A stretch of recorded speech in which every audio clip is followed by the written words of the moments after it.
आचार्यमावाहयामि स्थापयामि पूजयामि कृष्णमाचार्यमावाहयामि स्थापयामि पूजयामि అందరిలోనూ నిన్నే చూస్తూ అంతర్యామిగా దర్శిస్తాం అందరి ద్వారా నిన్నే వింటూ ప్రణవంగా వేం భావిస్తాం జీవుల సేవను కావిస్తూ నీ పద సేవను ఆశిస్తాం నీవేనేనని దర్శిస్తూ జీవిస్తూ మేం తరిస్తాం ఆచార్యమావాహయామి స్థాపయామి మోజయామి కృష్ణమాచార్యమావాహయామి స్థాపయామి మోజయామి.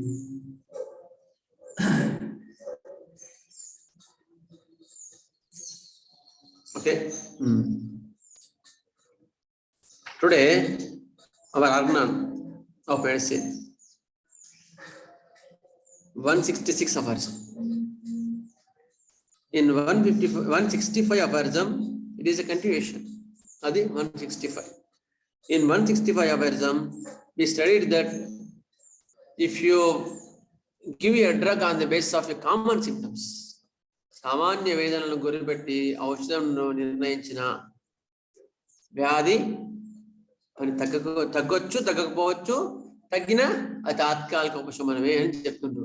సామాన్య వేదనలు అంటే తలనొప్పికి ప్రయాణియా, తలనొప్పి కాకులాస్తు, మోషన్ ఫ్రీ వస్తుంది నాకు స్వామిక, ఇట్లా ఇవ్వడం అనేది సామాన్య వేదన. అట్లా దానికి మొడాలిటీస్ పట్టుకొని ఇస్తే అప్పుడు కరెక్ట్ మెడిసిన్ అన్నమాట. అది మనం ఇంతకుముందు 165 చెప్పుకున్నాం. ఇప్పుడు 166.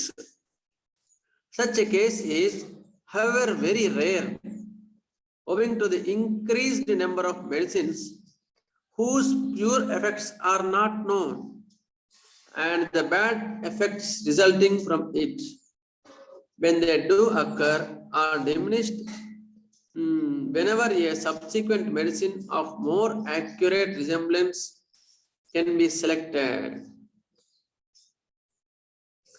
అంటే ఇక్కడ ఏం చెప్తుందంటే నాట్ నౌన్ అన్నోన్. ఇక్కడ ఒక్క నిమిషం,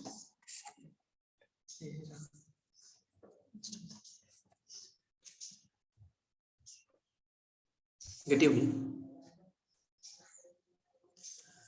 ఔషధ విజ్ఞానమును స్థిరపరిచిన మందుల సంఖ్య పెరిగిన కొలదియో ఇబ్బందులు అరుదగును. అయినను అట్టి సందర్భంలో కూడా దుష్పరిణామం ఉండునని భయపడనక్కరలేదు. దాని తర్వాత వాడబడు మందు ఆ మిగిలిన వేదనలతో సారూప్యం ఎక్కువగా కలిగి ఉన్నచో అది అంతకుముందు కలుగు పరిణామాలను హరించును. అంటే సరే, మరి ఇట్లా ఇచ్చేసినాం, మనము ఏం చేయాలి ఇప్పుడు? మరి దాని పరిణామాలు ఎట్లా ఉంటాయి అంటే, అప్పుడు సరే భయపడాల్సిన అవసరం లేదు, కాన్స్టిట్యూషనల్గా డ్రగ్ కరెక్ట్గా సెలెక్ట్ చేసుకొని మళ్ళీ ఇస్తే చాలు, అది సెట్ అయిపోతుందని చెప్తున్నారు. ఇది మనకు హనుమాన్ గారు చెప్పినది 166 అపారసంలో. These are the practical points, please note it. And next will go for the next topic, second prescription, most important one. ఎవరికైనా ఫోన్ చేసుకుంటే చేసుకోండి, ఎందుకంటే చాలా చాలా ప్రాక్టికల్ పాయింట్. ఎందుకంటే ప్రాక్టికల్గా అందరికీ వచ్చే ప్రాబ్లమ్స్ ఇవి. మనకు మన అందుబాటులో ఎక్స్పర్ట్స్ కూడా వస్తున్నారు, వాళ్ళకి మన వివరణ ఇస్తారు. ఓకే.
ఓకే.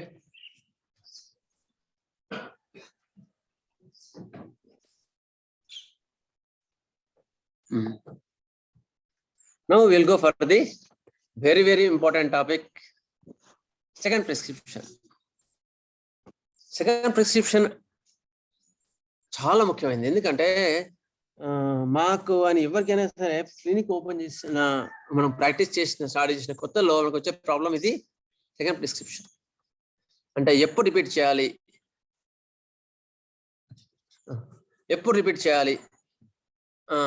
ఎట్లా రిపీట్ చేయాలి అనేది చాలా ఇబ్బంది ఉంటుంది చాలా మందికి. అందుకని అది మనం ఇవాళ నేర్చుకుందాం.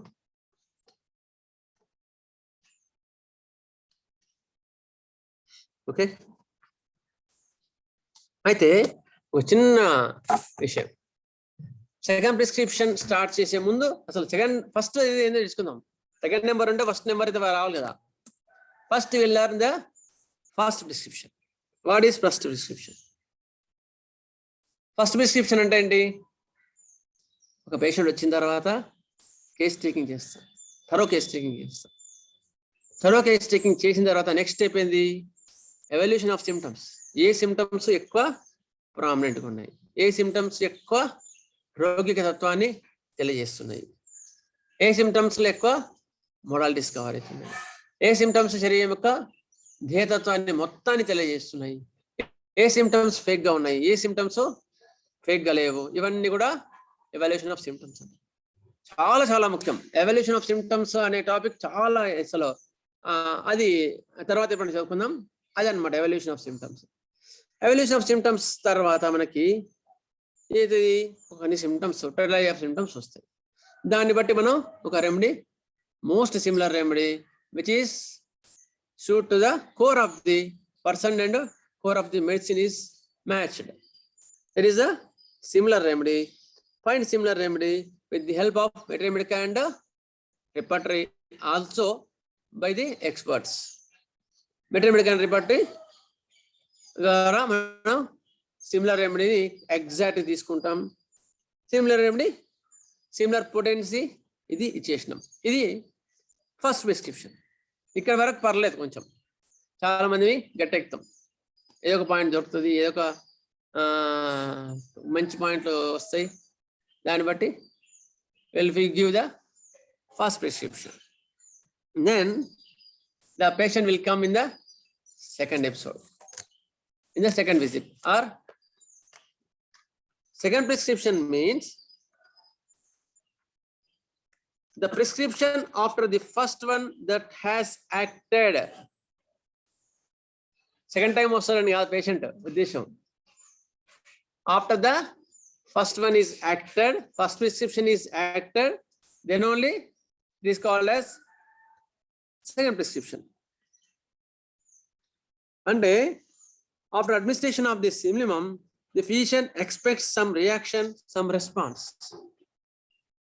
కదా, ఒక మెడిసిన్ ఇచ్చినాం తర్వాత వాడు వచ్చే వరకు కొత్తలో అయితే వాడు వచ్చి ఏం చెప్తాడో, వాడు తగ్గిందని చెప్తాడా, తగ్గదని చెప్తాడా, ఇట్లా ఇట్లా ఇట్లా రకరకాలుగా మనకు భావాలు ఉంటాయి కదా. ఇది సెకండ్ ప్రిస్క్రిప్షన్ అంటాం మనం. After administration of the similimum we expect some reaction. అదే ఒకవేళ 104 ఫీవర్ ఉందనుకో, వాడికి చేయగానే అరే ఫీవర్ వచ్చింది, తగ్గిందా లేదా అని టెన్షన్లు ఉంటాం. ఇవన్నీ కూడా these are the responses we eagerly wait for from the patient in the second prescription. This is the time when the physician must consider the second prescription. Strictly speaking, the first prescription is the prescription that is acted. That is the acted, then only it is called as second prescription. ఇది problem చాలా మందికి, మనకి అందరికీ వస్తూనే ఉంటుంది. ఏం మంది ఇవ్వాలి, ఈ మంది ఇచ్చినా ఇప్పుడు ఏం మంది ఇవ్వాలి, రిపీట్ చేయాలా, ఏం చేయాలంటే మనం తర్వాత ఇప్పుడు చదువుకుంటాం. What are the types of second prescription? First one act అయిన తర్వాత ఏం టైప్స్ ఉంటాయి?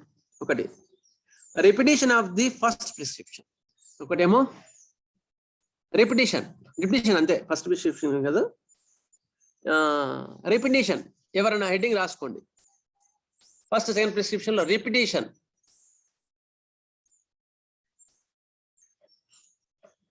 రెండోది యాంటీడోట్. రెండోది యాంటీడోట్, మూడోది change of remedy,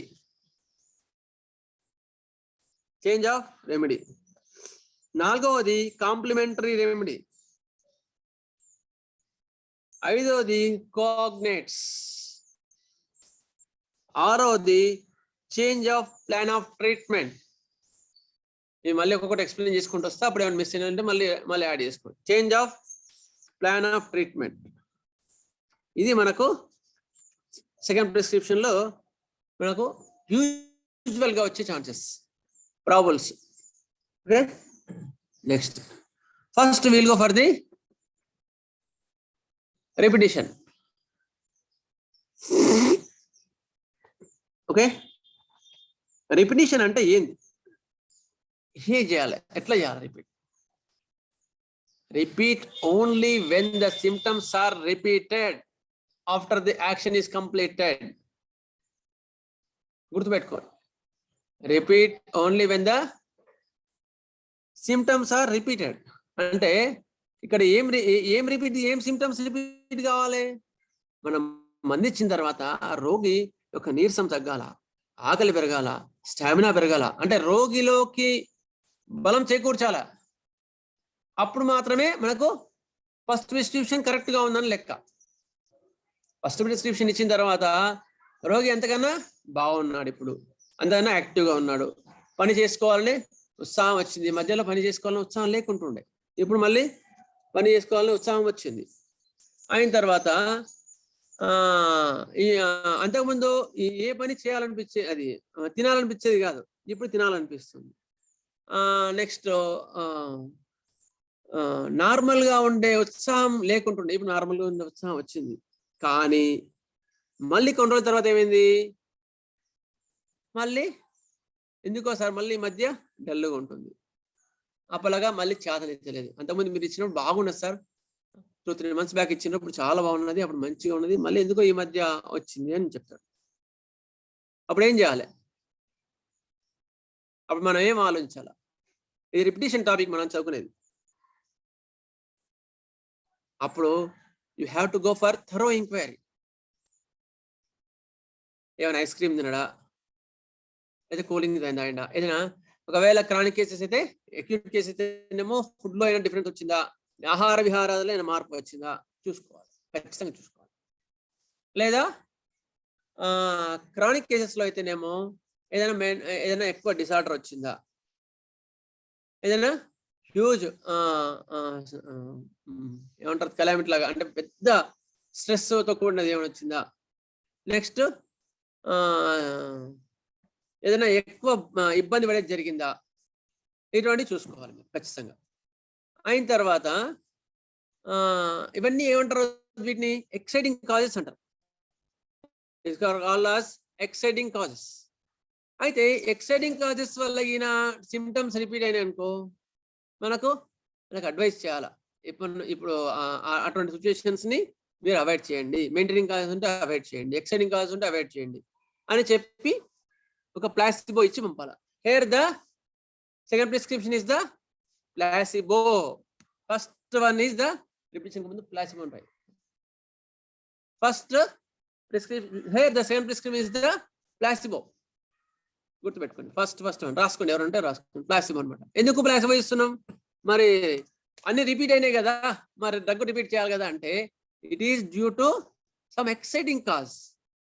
so there wait it is called wait చేస్తే ఏంటి, అప్పుడు రాను మళ్ళీ ఆ ఎక్సైటింగ్ కాజ్ పోగానే మళ్ళీ మన ప్రాణశక్తియే ఆరోగ్యాన్ని చక్కపరిచే డ్యూటీ మనది కాదు. గుర్తుపెట్టుకోండి, it is not our duty to set the disease, it is the duty of the vital force which is the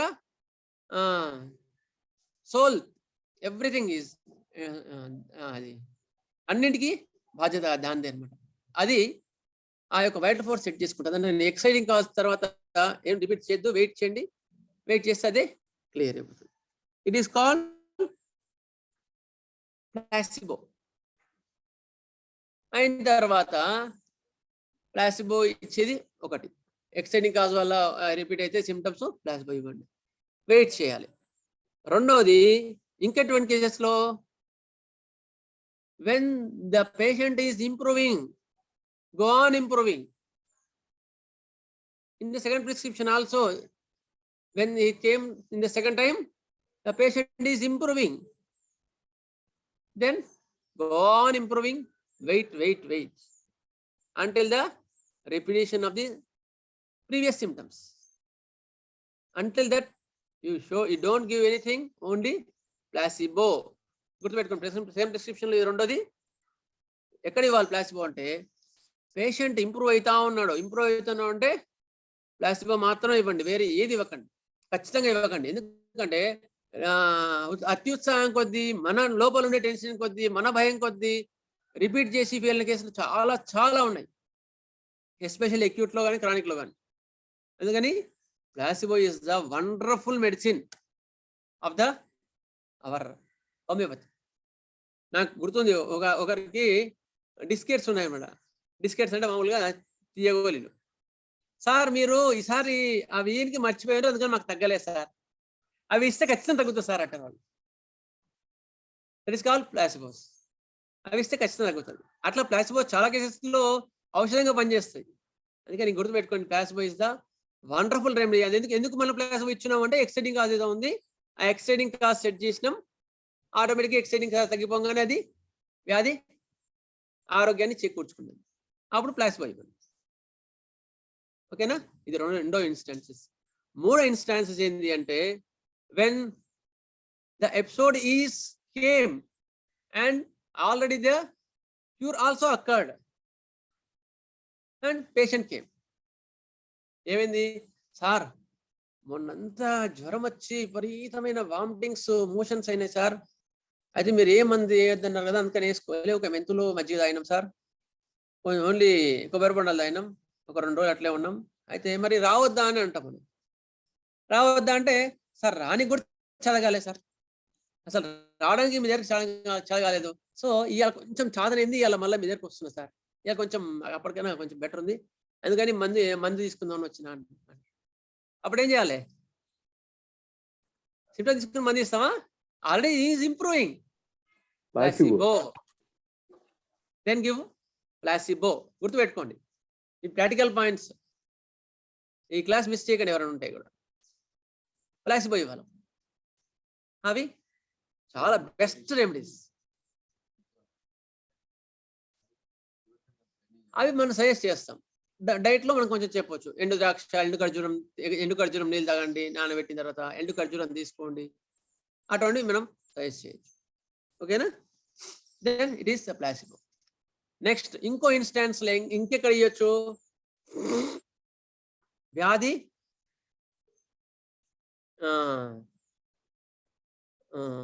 అంటే ఒక వ్యాధి వచ్చి సెట్ అయిపోయింది, కానీ అనుమానం కొద్ది వచ్చిండు పేషెంట్. ఒక అనుమానం, నాకు మొన్న ఏదైనా కరిచిందేమో సార్, పాము కరిచిందేమో, మొన్న తేలు కరిచిందేమో సార్, ఇప్పటికైతే ఇబ్బంది ఏం లేదు కానీ ఎందుకైనా మంచిదని వచ్చిన సార్ అంట. అది ఇంకో ఇన్స్టాన్స్, గుర్తుపెట్టుకోండి. when there is no symptoms, don't give any medicine. In the second prescription also don't give, we only give placebo. ఇవన్నీ కూడా సెకండ్ ప్రిస్క్రిప్షన్ లో placebo. It is the first thing. Okay, ఇంకేమైనా ఉంటే మనం తర్వాత యాడ్ చేసుకుంటాం. రెండోది రిపిటీషన్. రెండో టాపిక్ ఇస్ ద రిపిటీషన్. ఎప్పుడు రిపీట్ చేయాలి? Repeat only when the symptoms are repeated. ఏ సిమ్టమ్స్? అంతకుముందు ఓల్డ్ సిమ్టమ్స్ ఏవైతే ఉన్నాయో, patient has got relief from the symptoms for a period. కొన్ని రోజులు మంది ఇచ్చిన తర్వాత కొన్ని రోజులు బాగున్నాడు, రోగి ఇంప్రూవ్ అయినాడు, అంతకుముందు కన్నా శక్తి పెరిగింది, నీరసం తగ్గింది, ఆకలి వచ్చింది, కానీ తర్వాత మళ్ళీ మధ్య ఎందుకో ఆకలి సరిగ్గా రావట్లేదు, మళ్ళీ అంతకుముందు తలనొప్పులు వచ్చేవి, మధ్యలో రావట్లేదు, మళ్ళీ మధ్య తలనొప్పులు వస్తున్నాయి. ఓకే, ఇక్కడ ఏమైంది? రోగి ఎంతమంది ఇంప్రూవ్ అయినాడో ఇప్పుడు గుర్తుపెట్టుకోండి. మనం డిఫరెన్షియేట్ చేసుకున్నప్పుడు ఈకేఆర్ చక్కని మనకు ఇచ్చినారు. రోగి రోగం. ఈ క్లాసిఫికేషన్ మాత్రం మర్చిపోకండి. రోగి, రోగం. మీరు సెకండ్ ప్రిస్క్రిప్షన్లో ఖచ్చితంగా గుర్తుపెట్టుకోవాల్సింది, రోగి ఇంప్రూవ్ అయినాడా, రోగం ఇంప్రూవ్ అయిందా. రోగి ఇక్కడ ఏమైంది, రోగి కూడా ఇంప్రూవ్ అయినాడు, రోగం కూడా ఇంప్రూవ్ అయింది మనం ఇచ్చిన తర్వాత మళ్ళీ కొన్ని సిమ్టమ్స్ మళ్ళీ రిపీట్ అయినాయి.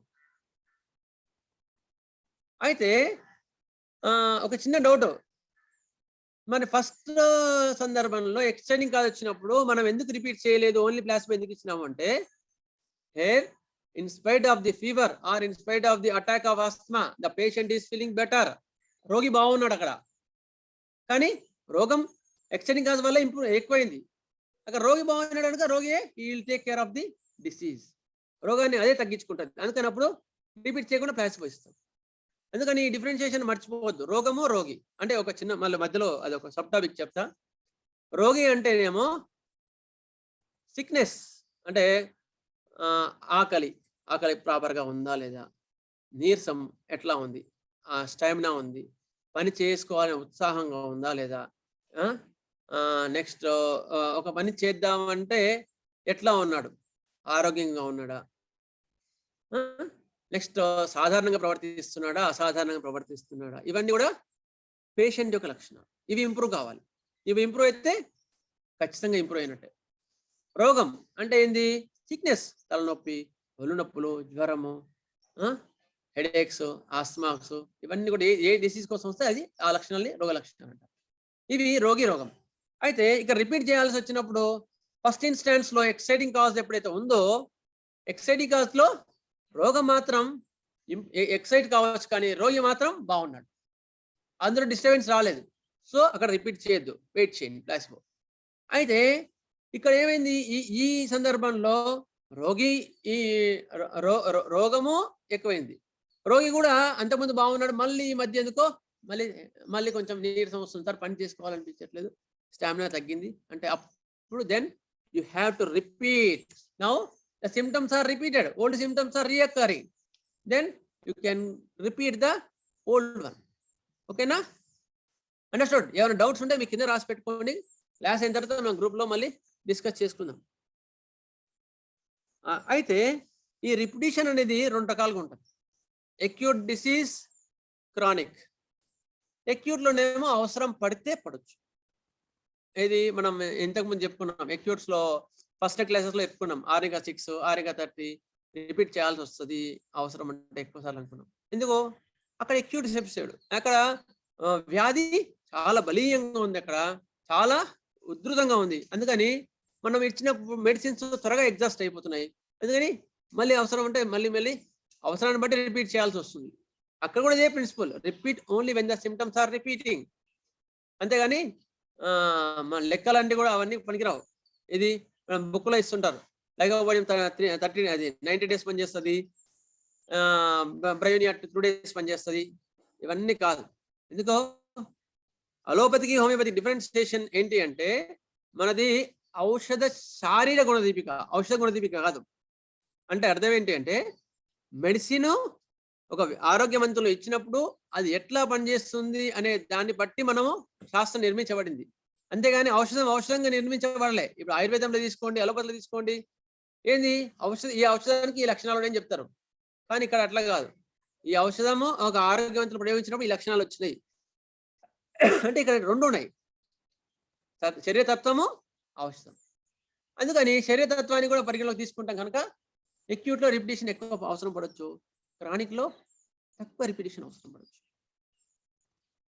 Okay, and repetition can be only known by the patient and doctor. Mostly 90% by the patient, not by doctor. It should be justified by the patient, not just by the doctor. అయ్యో ఈ రోజులు ఇచ్చిన కదా, 3 months అయింది కదా, ఆర్సికాలం ఇచ్చి repeat చేద్దాం అనుకోదు doctor. It is guided by the patient. Sir ఇన్ని రోజులు బాగుంది సార్, ఏం ఇబ్బంది లేదు, రీట్ చేయి. కానీ ఎప్పుడైతే ఇబ్బంది మళ్ళీ తలెత్తిందో అప్పుడు మాత్రమే రిపీట్ చేయండి. ఎందుకంటే చాలా గోల్డెన్ రూల్స్ ఇవి ఈయన పట్టుకుంటే మనకు తిరుగు ఉండదు, అంత ముఖ్యమైన. అందుకని అన్నెసరీ రిపీట్ చేయకండి. ఓకే, అయితే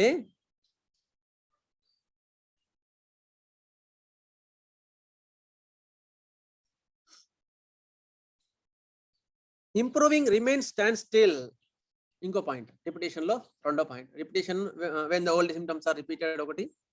రెండో పాయింట్ ఏంటి అంటే ఇవి రాసుకోండి ఎవరు ఉంటే.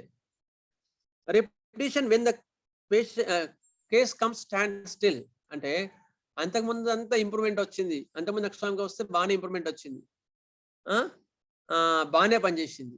కానీ ఇప్పుడు మళ్ళీ ఇప్పుడు అంత పని చేయట్లేదు. అంతకుముందు ఆకలి బాగానే ఇంప్రూవ్ అయింది,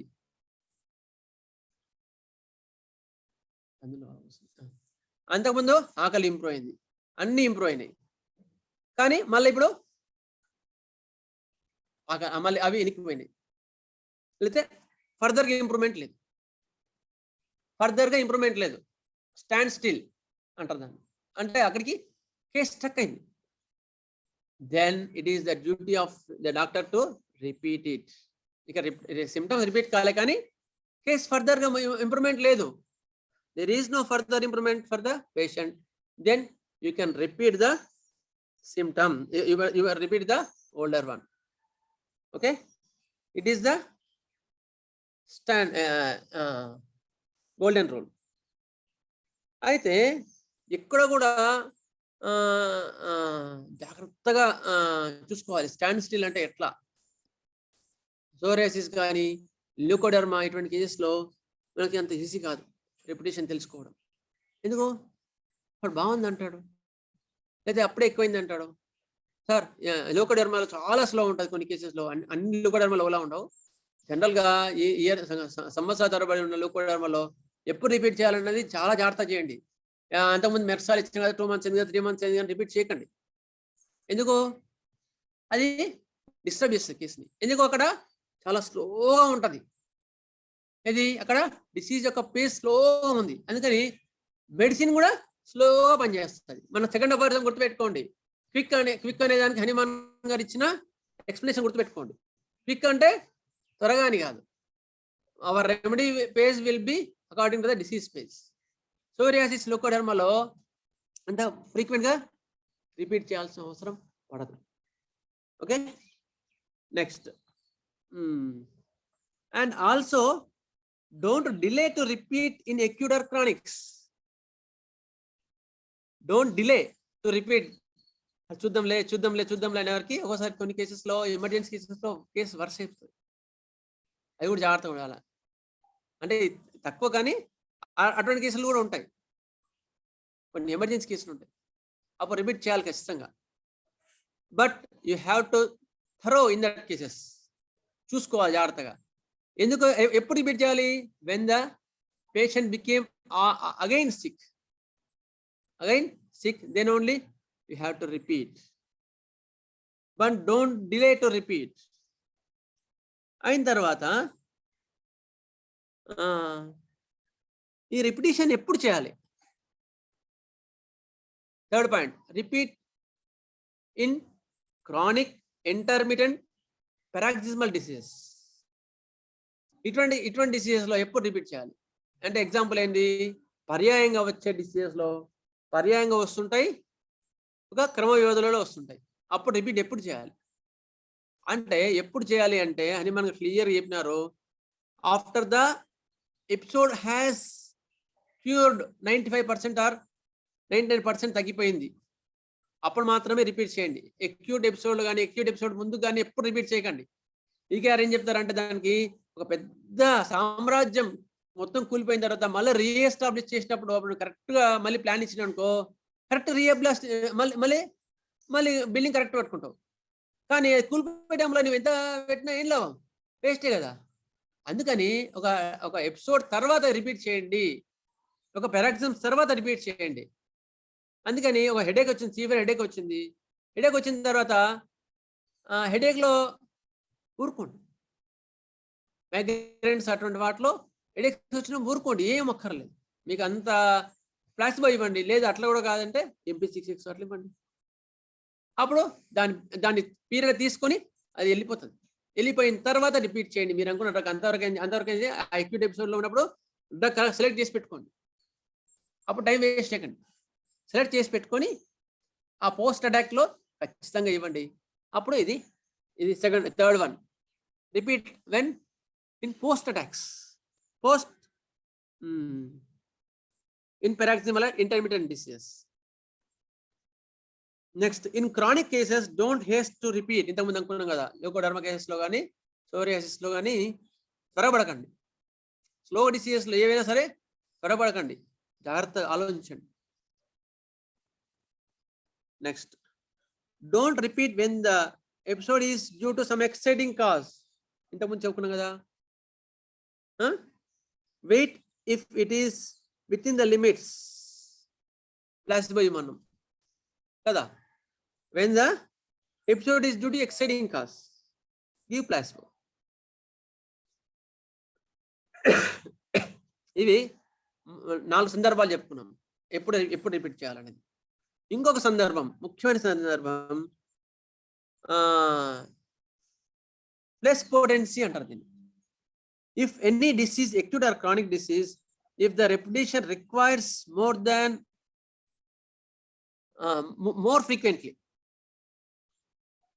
more frequently ఒక డ్రగ్ రిపీట్ చేయాల్సి వస్తుంది అంటే అప్పుడు ఏం చేయాలి అంటే, నీకు ఎగ్జాంపుల్ చెప్తా. మా సిస్టర్ వాళ్ళ కూతురికి జ్వరం వచ్చింది, యాంటీమార్స్ 200 ఇచ్చినాం. యాంటీమార్స్ 200 ఇచ్చిన తర్వాత యాక్టివ్నెస్ వచ్చింది, మత్తు తగ్గింది, చాలా బెటర్ ఉంది పిల్ల, ఆకలి వచ్చింది, అన్ని వచ్చింది, జ్వరం కూడా తగ్గింది.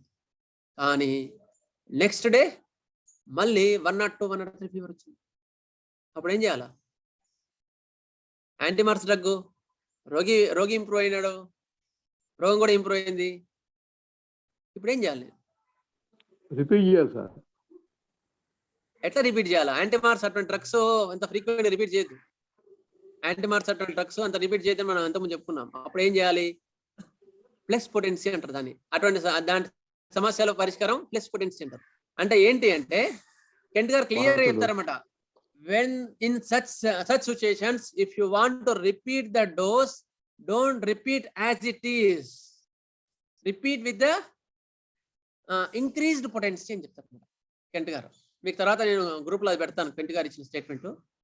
Repeat with the slightest increased potency అంటే ఏం చేయాలి? ఇప్పుడు 201 ఇవ్వాలి.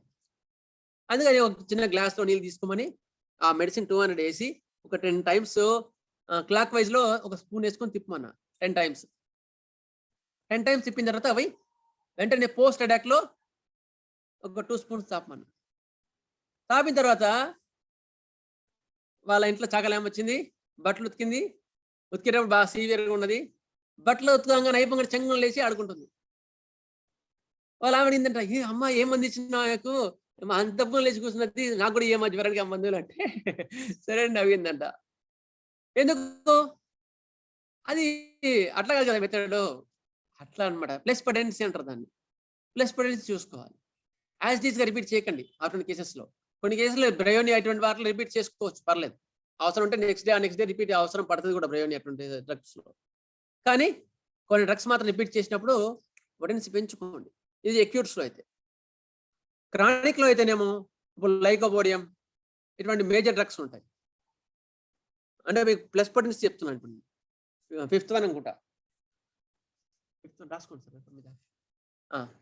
5th one plus potency chronic cases లో అయితే ఏం చేస్తాం?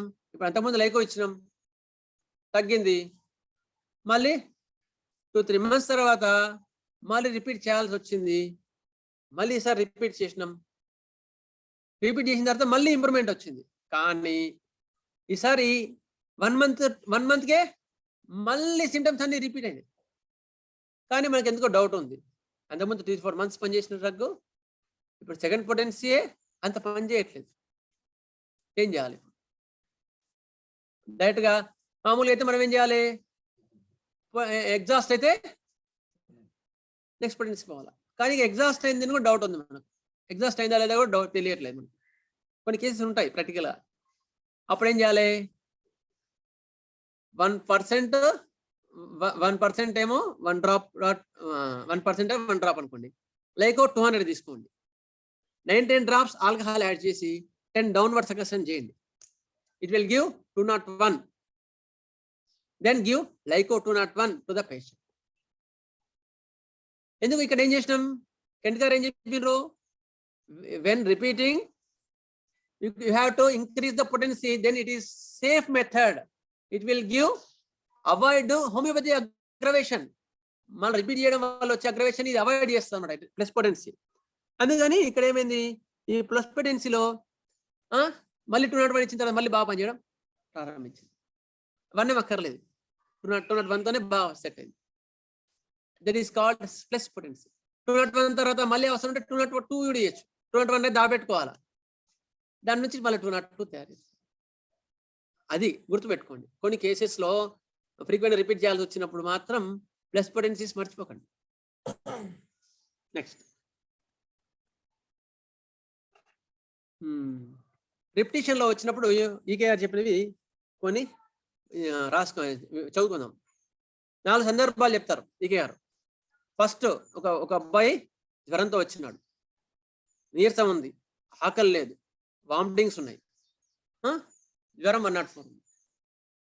ఫస్ట్ సందర్భంలో ఏమైంది, నువ్వు ఒక మంది ఇచ్చినావు. మంది ఇచ్చిన తర్వాత ఏమైంది, రోగం తగ్గింది, రోగి కూడా ఇంప్రూవ్ అయినాడు, ఆకలి ఇంప్రూవ్ అయింది, జ్వరం తగ్గింది, యాక్టివ్నెస్ పెరిగింది, అన్ని పెరిగింది. సో ఏమి అక్కర్లేదు, ఓన్లీ ప్లాసిబో. ఇది ఫస్ట్ సందర్భం. రెండో సందర్భంలో ఏమైంది, రోగి ఇంప్రూవ్ అయినాడు, స్టామినా పెరిగింది, ఆకలి పెరిగింది, చేసుకోవాలని ఉత్సాహం వచ్చింది. కానీ నిన్న 102 ఉన్నది ఇలా 104కి వచ్చింది, అంటే రోగం పెరిగింది. ఇక్కడ ఏం చేయాలి మరి, వెయిట్ చేయి. It is called stand still అంటారు దాన్ని. రిపిటిషన్లో రెండోది స్టాండ్ స్టిల్ అనుకున్నాను కదా, మూడోది స్టాండ్ స్టిల్ అనుకున్నాను కదా, అది గుర్తుపెట్టుకోండి. స్టాండ్ స్టిల్ అంటారు. వెయిట్ చేయండి, వెయిట్ చేసి నెక్స్ట్ డేకి అది కూడా తగ్గిపోతుంది. నెక్స్ట్ మూడో సందర్భం, ఇక్కడ ఏమైంది, రోగి నెక్స్ట్ డే తర్వాత రోగి నీరసం తగ్గలేదు, ఆకలి రాలేదు, పని చేసుకునే ఉత్సాహం రాలేదు. కాకపోతే నేను 102 ఉన్నది ఎలా కంప్లీట్ నార్మల్ అయిపోయింది. జ్వరం తగ్గింది కానీ పేషెంట్ పక్క నుంచి లేస్తలేడు. అది వేరే సందర్భం. అది అప్పుడు ఏం చేయాలా, చేంజ్ ద రెమెడీ. మనం తర్వాత చెప్పుకుంటాం. It is called change the remedy. Change the remedy అంటారు దాన్ని.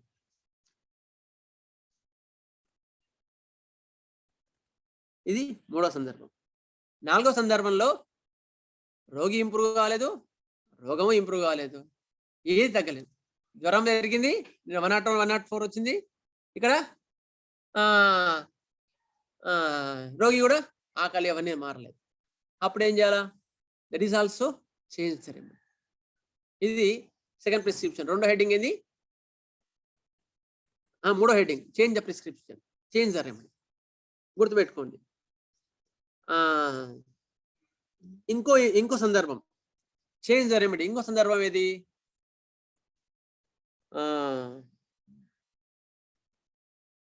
When new symptoms appearing.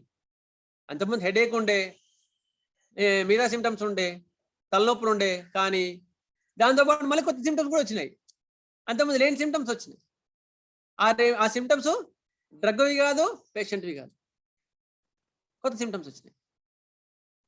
అప్పుడు you have to change the remedy. ఎందుకు, అట్లా రోగం మారలే, రోగి కూడా ఇంప్రూవ్ కాలేదు. అప్పుడు change the remedy.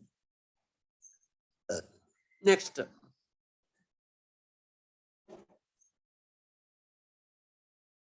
do not leave the remedy until one or more dose of higher potency has been given and tested without effect. అయితే change remedy ఎప్పుడు చేయొద్దు, ఇది కూడా చెప్తున్నాడు. చేంజ్ రెమెడీ టాపిక్ లోనే చెప్తున్నాడు. ఒక మెడిసిన్ 200తో బాగా పనిచేసింది, ఒక పొటెన్సీ బాగా పనిచేసింది, తర్వాత ఎక్కువ పని చేయకుండా మళ్ళీ కొంతవరకు పనిచేసింది. కొన్ని అడ్వాన్స్డ్ కాంప్లికేటెడ్ కేసెస్ ఉంటాయి, పొటెన్సీ సరిపోలేదని గుర్తుపెట్టు. అప్పుడు ఏం చేయాలా, హయ్యర్ పొటెన్సీ వేయాలా. Don't change the remedy at that time, please increase the potency only. It is ఈ సందర్భంలో పొటెన్సీ సరిపోలేదు కనుక మళ్ళీ నెక్స్ట్ పొటెన్సీ ఇవ్వండి అని చెప్తున్నాడు. ఇది మనకి ఎందులో చెప్తారు, అఫారిజం నెంబర్ 155 లో చెప్తారు.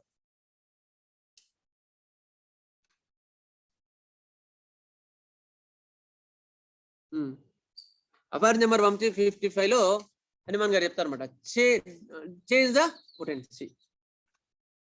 నెక్స్ట్ ఇంకో సందర్భం ఏంది చేంజ్ రెమెడీలో? 4వ సందర్భం ఏంది అంటే, when the cure is reverse order of the Herring law. Herring laws ఏవి? Above downwards, center to periphery, more important to less important organ, అదనమాట. ఈ 3 అబౌవ్ డౌన్వర్డ్స్ ఉంటుంది. అప్పుడు దానికి వ్యతిరేకంగా పనిచేస్తుంది మన ఇచ్చే మందు. ఒక మంది ఇచ్చిన తర్వాత, సార్ మీరు మంది ఇచ్చిన తర్వాత కాళ్ళ మీద ఉన్న తెల్ల మచ్చలు అన్ని తగ్గినాయి సార్, కానీ తల మీద పెరిగినాయి సార్ అంటాడు. రాంగ్ రెమెడీ అని గుర్తుపెట్టుకోండి. అప్పుడు దగ్గరలో ఏదో ఉంటే దాన్ని బట్టి ఇవ్వండి. మనం మిస్ అయినాం. It is called change the remedy.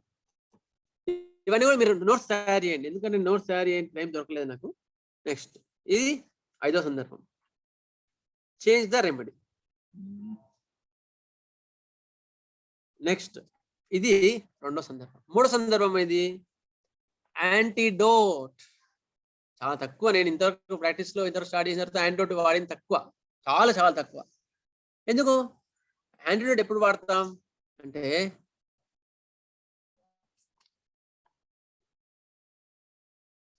appearance of the new symptoms, not old symptoms, which is not belonging to the medicine given. Appearance of lot of new symptoms after the first prescription. కొత్త symptoms వచ్చినాయి, ఏవో అన్ని మనం ఇచ్చిన drug సంబంధం లేదు, patient సంబంధించిన old symptoms కావు. అప్పుడు ఏం చేయాలి? యాంటీడోట్ చేయాలి. ఎట్లా యాంటీడోట్ చేయాలి మరి? బుక్లో ఉన్న యాంటీడోట్స్ కాదు, గుర్తుపెట్టుకోండి. బుక్లో యాంటీడోట్స్ అని ఇస్తారు, అవి కాదు చేయాల్సింది.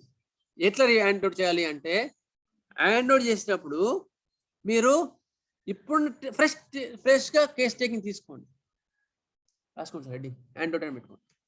యాంటీడోట్లో ఏం చేయాలి? ఫ్రెష్గా మళ్ళీ కేస్ టేకింగ్ తీసుకోండి. అప్పుడు ఏం చేస్తాయి?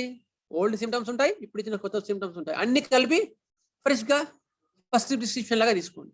అప్పుడు ఇచ్చింది, ఒకవేళ మనకు ఆ డ్రగ్ యొక్క యాంటీడోట్లో ఉందనుకో ఇంకా నయం. మనకు మహానుభావులు ఇచ్చిన ఉన్నాయి కదా యాంటీడోట్స్, అందులో మనం ఇప్పుడు ఇచ్చిన సిమ్టమ్స్, ఈ సెట్ ఆఫ్ సిమ్టమ్స్ అందులో కూడా ఉన్నాయి అనుకో యాంటీడోట్స్ లో, అప్పుడు then it is much more better. లేకుండా సరే ఇప్పుడు సిమ్టమ్స్ మొత్తం మ్యాచ్ అయితే ఇచ్చేయచ్చు, టోటాలిటీ ఆఫ్ సిమ్టమ్స్ ఫ్రెష్గా ఇచ్చేయచ్చు. It will work as antidote and it will give a good result to the patient. And అయితే ఇంకొక చిన్న సజెషన్ ఏంటి అంటే, మళ్ళీ కొత్త సిమ్టమ్స్ వచ్చినాయి, హడావిడి టక్కడక్కడ యాంటీడోట్ చేయకండి, వెయిట్ చేయండి, కొంచెం వెయిట్ చేయండి. ఇది ఎందుకు? ఏదో ఎక్స్టెండింగ్ కాజ్లో, ఇది కాంప్లికేటెడ్ డిసీజెస్లోనేమో, మోర్ ప్యాథలాజికల్ డిసీజెస్ ఎక్కువ ఉన్నప్పుడు అప్పుడు కొన్ని హిస్టరికల్ కేసెస్, మెయిన్గా historical cases, belladonna, Ignatia, stramonium, ఇటువంటి డ్రగ్స్ ఇచ్చినప్పుడు, హిస్టరికల్ డ్రగ్స్ అంటారు వీటిని. ఇటువంటి డ్రగ్స్ ఇచ్చినప్పుడు అవి అది మొత్తం అడ్డదిడ్డంగా వెళ్తుంటాయి ట్రీట్మెంట్లు ఇచ్చిన తర్వాత కూడా. అప్పుడు ఏం చేయాలా? వెయిట్ చేయండి, టకటక యాంటీడోట్ చేయకండి, వెయిట్ చేయండి. వెయిట్ చేస్తే ఆటోమేటిక్గా అది కొంచెం టైం తర్వాత అది క్లియర్ అవుతుంది. అప్పుడు యాంటీడోట్ చేయకండి. That is called antidote. Next change the remedy చెప్పుకున్నాం, యాంటీడోట్ చెప్పుకున్నాం. Next complementary remedy. Complementary also చాలా మందికి కాంప్లిమెంటరీ వెంట పడతా ఉంటారు. జాగ్రత్త, ప్రధానికి మనం కాంప్లిమెంటరీ ఎటువంటి వాటికి పోవాలో చెప్పినారు క్లియర్ గా మన సార్ వాళ్ళు.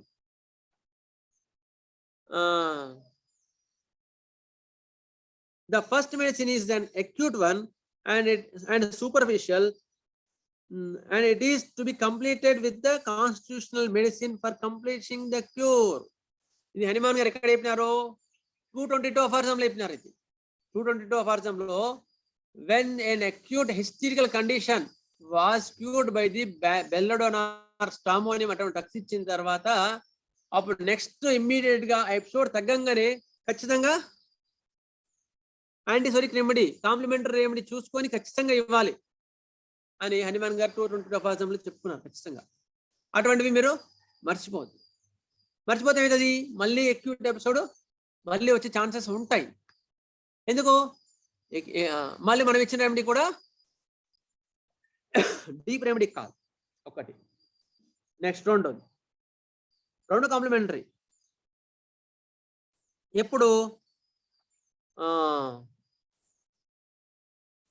ఒక రెమెడీ ఇచ్చిన తర్వాత చాలా మటుకు బెటర్ ఉన్నాయి సిమ్టమ్స్, రోగి బెటర్ ఉన్నాయి, రోగం బెటర్ ఉంది. కానీ మళ్ళీ అదే పొటెన్సీ పెంచినా కూడా తగ్గట్లేదు. అదే రెమెడీ ఇచ్చినా సేమ్ పొటెన్సీ తగ్గట్లేదు, హై పొటెన్సీ కూడా తగ్గట్లేదు. అంటే అక్కడ సిమ్టమ్స్ కొంచెం మారిపోయినాయని గుర్తుపెట్టుకొని మళ్ళీ టోటాలిటీ ఆఫ్ సిమ్టమ్స్ తీసుకొని అప్పుడు మళ్ళీ డ్రగ్ సెలెక్ట్ చేసుకుంటే అప్పుడు ఇక్కడ సిమ్టమ్స్ వర్క్ కాలేదు, ఇంప్రూవ్ అయినాయి, కానీ ఫర్దర్గా ఇంప్రూవ్ కాలేదు, స్టాండ్ స్టిల్ ఉంది. అప్పుడు దాని దగ్గరగా ఉన్న రెమెడీ అవసరం పడుతుంది. ఎగ్జాంపుల్ ఏంటి? లైకోపోడియం ఉంది, LSC అంటారు దాన్ని. లైకో ఇచ్చిన తర్వాత ఒక కేసులో బాగా ఇంప్రూవ్మెంట్ వచ్చింది, కానీ మళ్ళీ లైకో ఫర్దర్గా ఇస్తే కూడా ఇంప్రూవ్మెంట్ రావట్లేదు. అప్పుడు సిమ్టమ్స్ అని తీసుకొని మళ్ళీ మ్యాచ్ చేసుకుంటే అప్పుడు సల్ఫర్ వచ్చింది. అప్పుడు సల్ఫర్ 200 ఇస్తే కంప్లీట్ కేసు క్లియర్ అయింది. It's called complementary remedy. ఇది ఖచ్చితంగా రూల్ ప్రకారం ఇవ్వాలని రూల్ లేదు, గుర్తుపెట్టుకోండి. కాంప్లిమెంటరీ రెమెడీస్ ఖచ్చితంగా ఇవ్వాలని రూల్ లేదు. When the case is required, case it needed, ఆ కేసు నాకు అవసరం పడుతుంది అని మాత్రమే అన్నప్పుడు మాత్రమే, అటువంటి సందర్భాలను మాత్రమే గుర్తుపెట్టుకోండి కాంప్లిమెంటరీ రెమెడీ. కాంప్లిమెంటరీ రెమెడీ తీసుకొని ఏంటి? LSC, లైకో, సల్ఫర్ అండ్ కాల్కిరి, నక్సామిక్ అండ్ సల్ఫర్, బ్రయోనియా, పల్స్టిల్లా, వీటికి నాట్రమోర్ కాంప్లిమెంటరీ. చాలా ఉన్నాయి ఎక్కాలు, కానీ వీటి ప్రకారం కన్నా మీరు టోటాలిటీ ఆఫ్ సిమ్టమ్స్ తీసుకొని ఇవ్వడమే మంచిది. అయిన తర్వాత ఇది కాంప్లిమెంటరీ రెమెడీస్. ఇవి ఇంకొన్ని ఉన్నాయి కాంప్లిమెంటరీ రెమెడీస్. తర్వాత cognates, change of plan of treatment, ఇది మనం ఇంకా చదువుకునేది ఉంది. ఇవి కూడా అంటే మంచి టాపిక్స్, 15 minutes పైన పడుతుంది. ఇది ఇప్పుడు ఒకవేళ 8 తర్వాత మనకు పర్మిషన్ ఇస్తే ఎవరైనా యాక్సెప్ట్ చేస్తే చదువుకుందాం ఒక 15 minutes. లేదు అంటే నెక్స్ట్ క్లాస్లో మనం ఫర్దర్ కంటిన్యూ చేద్దాం. ఎందుకంటే ఈ సబ్జెక్ట్లో ఒక్కొక్కరు ఒక్కొక్క కొత్త ఎక్స్పీరియన్స్ వచ్చి ఉంటుంది. నేను ఒకలాగా నాకు ఎక్స్పీరియన్స్ ప్రకారం నేను ఓవర్కమ్ అయినా, అట్లా ఇంకో సందర్భాలు ఇంకోలో ఓవర్కమ్ అంటారు. అందుకని కొంతమంది ఎక్స్పర్ట్స్ యొక్క సజెషన్ తీసుకుంటే బాగుంటుందని నా ఐడియా. అందుకని మన తీసుకుంటాం. ఈ సబ్జెక్టు మధ్యలో ఆపేస్తున్నా. డాక్టర్ శ్రీకాంత్ చెప్పిన తర్వాత మళ్ళీ మనం తీసుకుందాం. Okay, doctor Srikanth will take over the video and mike for the 15 minutes, 7:30 to 7:45. Dr. Srikanth, please welcome and please give your valuable, most valuable, గుర్తుపెట్టుకోండి, చాలా మామూలు మోస్ట్ వాల్యుబుల్ ఎక్స్పీరియన్సెస్. ఎందుకంటే ఒక డ్రగ్ చెప్పవచ్చు, పెద్ద విషయం కాదు. ఒక రెమెడీ చెప్పవచ్చు, పెద్ద విషయం కాదు. కానీ చాలా మంది ఇక్కడ కన్ఫ్యూజన్ చాలా ఉంటుంది సెకండ్ ప్రిస్క్రిప్షన్ లో. అందుకని మనం డిఫరెంట్ డాక్టర్స్ యొక్క ఎక్స్పీరియన్స్ తీసుకుందాం. Welcome and most welcome doctor Srikanth. Thank you అన్న. గురు బ్రహ్మ గురు విష్ణు గురు దేవో మహేశ్వర గురు సాక్షాత్ పరం బ్రహ్మ తస్మై శ్రీ గురవే నమః.